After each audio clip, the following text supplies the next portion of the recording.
What is going on, everyone? Welcome back to another video, another day, another dollar with your boy. And we're breaking down our futures contract per usual. Did not make a video yesterday, was just busy with life. Did well as far as trading goes. Actually had a really good day. And both accounts did pretty well. Yesterday was a very choppy day, an inside day. And then today we open up with a gap to the upside off of whatever stupid economic data came out. These numbers don't make the market move, but for some reason everybody likes to hop in whenever they see or hear a number, right? So we had a large move this morning prior to the market actually opening, which caused a gap up. That gap then got filled, and we held trend for majority of the day. We went trend down for majority of the day. Struggled to get the initial balance low after getting the the overnight high. Struggled to get the initial balance low. There was a lot of mixed market generated information today. And then finally in E period, we spiked down pretty low. What was it? A, B, C, D? Yeah, E. In E period, we just kind of liquidated really quickly to the downside. Got that 9Y point of control, which was the exact same level from the previous day, right? We had this 9Y point of control on the 27th. Then we created a 9Y point of control on the 28th. The exact same price. I guess technically it was a little bit higher. It was 78, but I'm just going to say that it was the same. It was no sense in it was like a point of range. But nonetheless, we liquidated and held.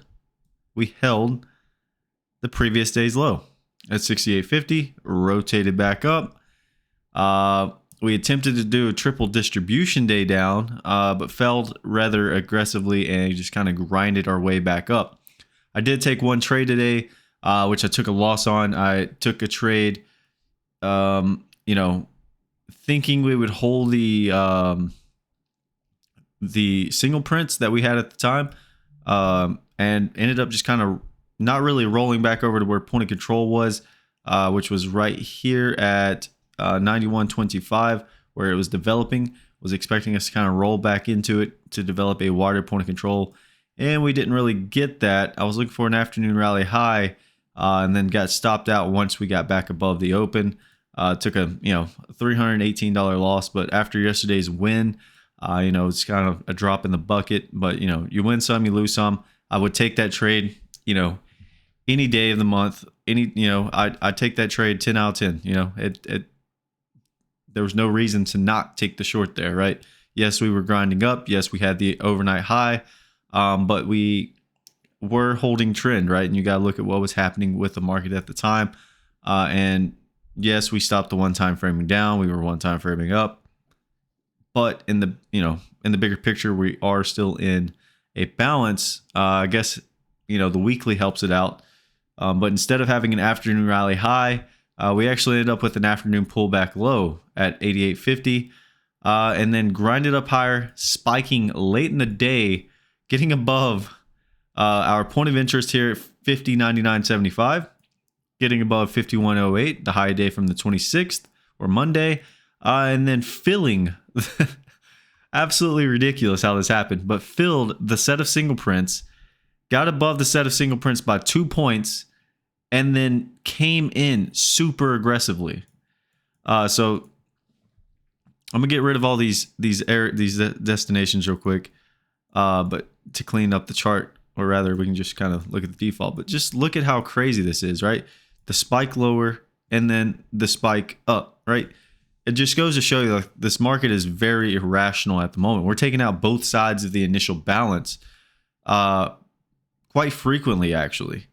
And that's something I'm not used to seeing, something I haven't seen, something I'm definitely having to adjust to.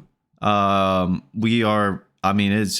impressive to see that we're taking out both sides of the initial balance. Usually whenever you take out one side or the other of the initial balance, you tend to go in that direction. But here recently, it looks like fading the initial balance break, or new lows of an initial balance break, has been somewhat profitable, because especially if you took the long down here at 70 against the previous day's low at 68.50. I mean, you definitely raked in some profit. If you caught that 70 long, 72, anywhere in that range, then you rode it all the way back up to 90, even to 102. I mean, you caught a nice 30-point move back to the upside. So just very, very wacky market that we're in at the moment. And it has definitely caused a lot of issues, not only for myself, but for other traders. Professional traders definitely are having a difficult time reading this market. I mean, if you are somebody that is capable of trading this market and catching every move, more power to you. I'm just not that guy. Excuse me.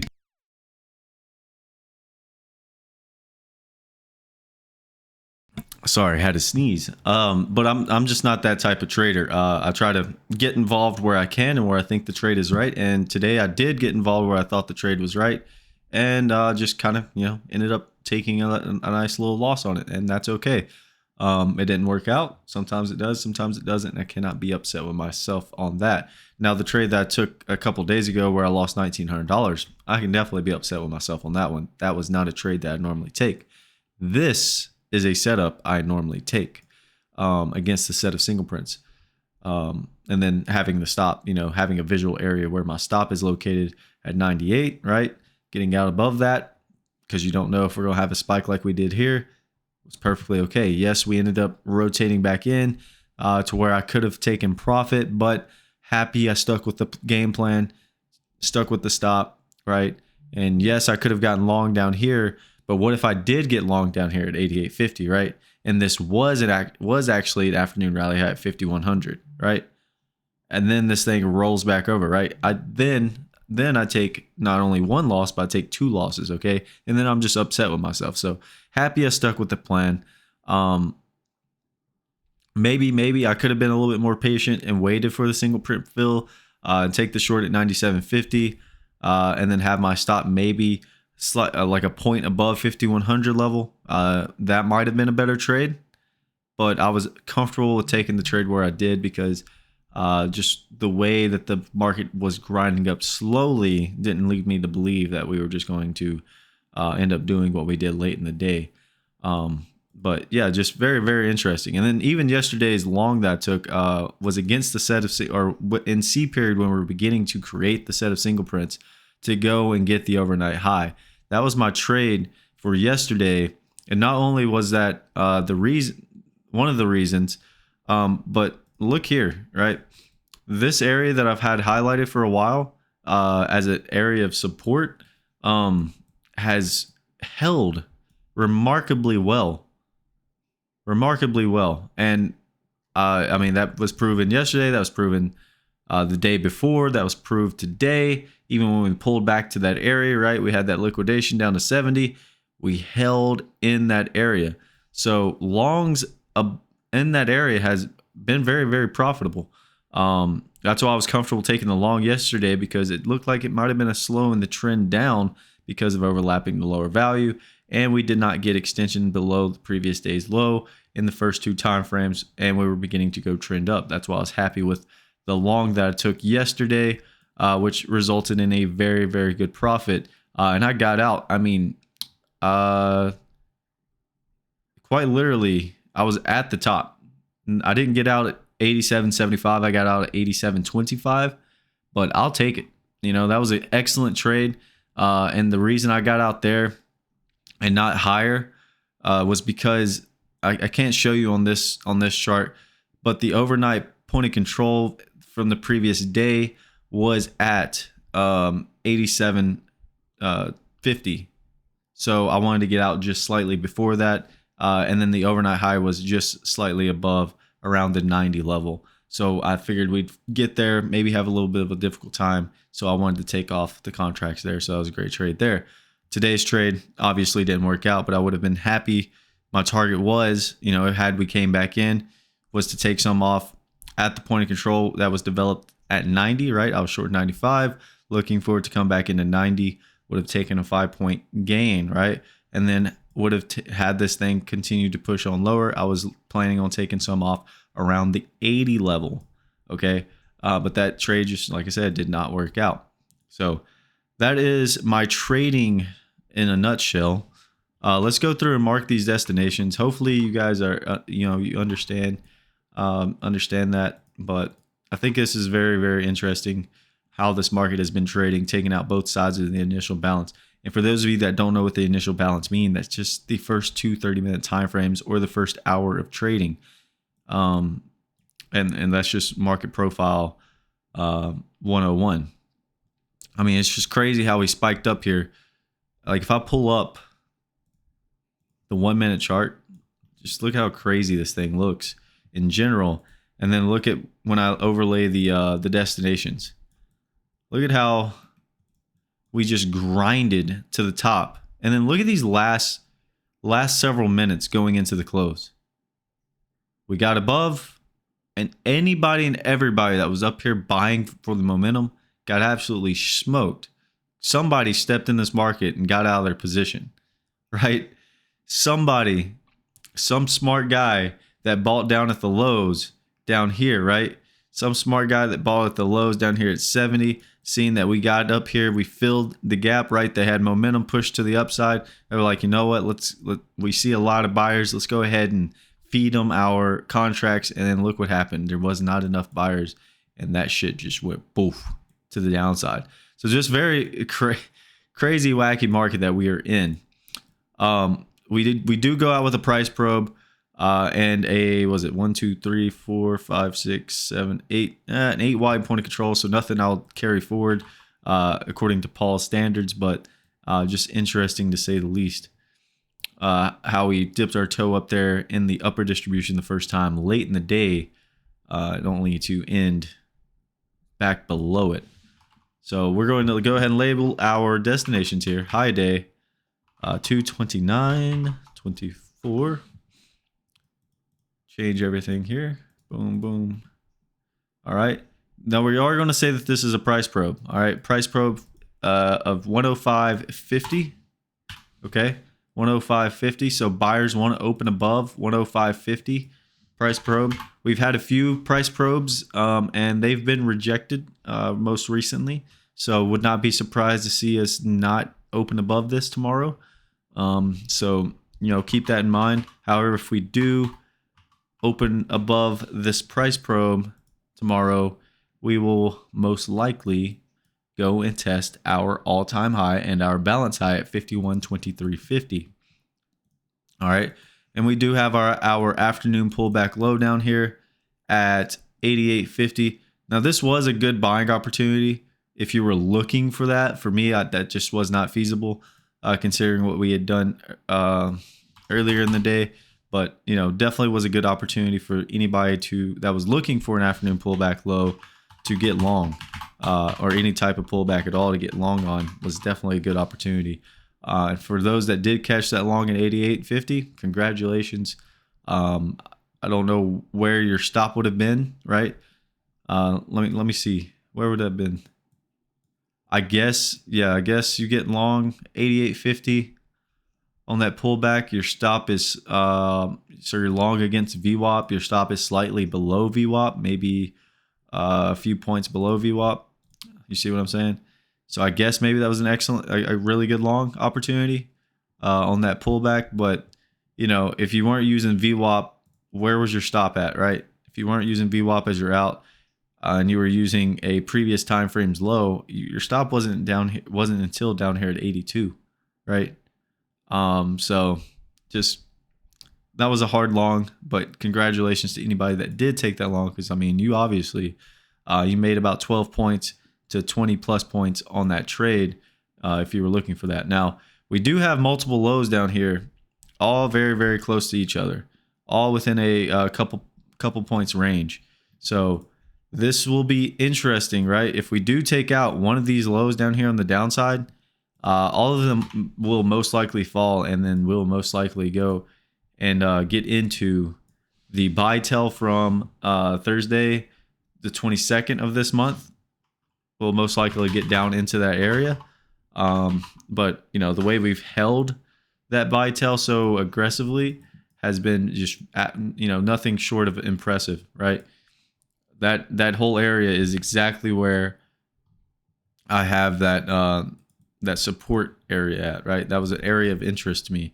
I think it was also go back 30 days. I think it was more than just that. Yeah, it was more than just an area of support for me that I was looking at. Not only do we have that gap, the island reversal gap, right in that area was the previous all-time high, right? 66.50 was the previous all-time high. Whenever we, had this gap down, grounded back up, gap down, island reversal gap. Now look what we've held several times now, 66.50. So I can see the market. I might not be able to trade it well, but I can see it. And that was definitely a good long opportunity. And I said, potentially look for wide points of control to be developed near an area like our balance low or around the 20-day moving average.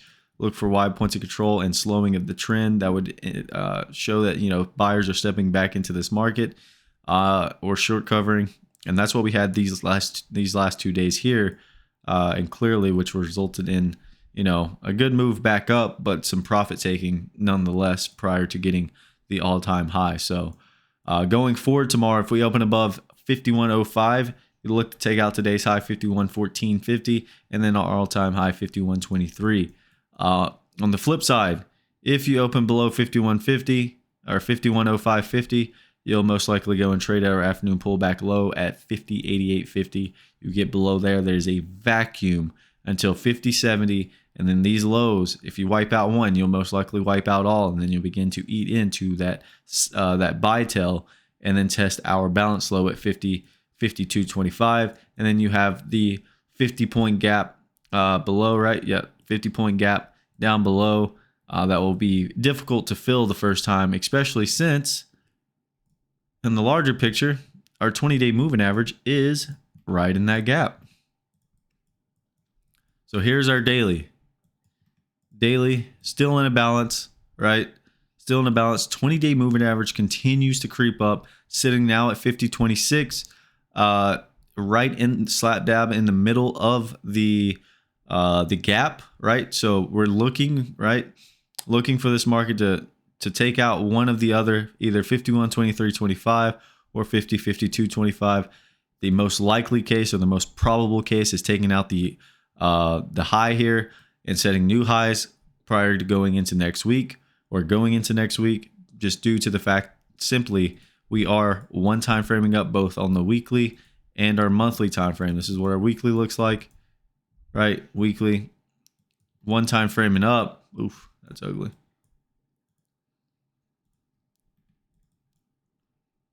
Weekly has one time framed up 2 weeks in a row, with this week being an inside week so far. So if we close out tomorrow with an inside week, we'll have an inside week up potential and then an inside week down potential. Also, look how we have held our balance high from the weekly. Just crazy how those things line up, right? Our weekly balance high, previous weekly balance highs held so far. But like I said, if we get below that 77, that 66.50 level will fall and we'll get lower than that. But look to see if the daily will resume one time framing up in the future. That is the hope. This is what that daily looks like, riding above that previous balance high.